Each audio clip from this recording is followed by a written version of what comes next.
looking at our situation, it's completely different.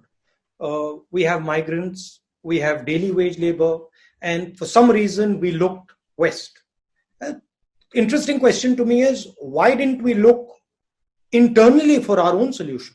Instead of looking to the west or even to the east, why didn't we say, okay, we're actually a confident country.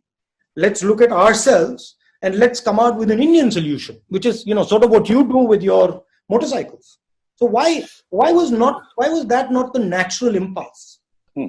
So if you were to kind of have the luxury of going back to middle of March, जब प्रधानमंत्री जी ने पहले वो जनता curfew announce किया, फिर उन्होंने the first lockdown announce किया, if you could go back then, to your mind, how would you have crafted a different roadmap for the last 3 months? Look, hindsight is 2020. Okay, so it's much easier for me to now tell you how I would have crafted it. But what our discussion internally in the Congress party was at the time, that the response has to be decentralized.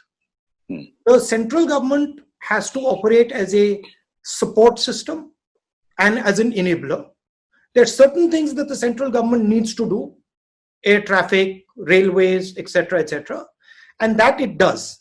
But then it moves the battle to the district, moves the battle to the chief ministers, and allows them and enables them to fight.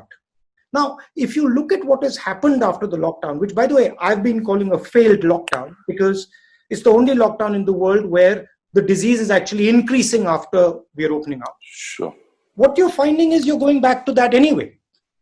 The central government has backed off and has now said, okay, we are going to be forced to leave it to the states. So the correct response is actually happening organically. Because that's but now it is happening. But no, it's too late. To our perception as a common citizen, it is now happening as a passing of the buck, not as a passing of strategy.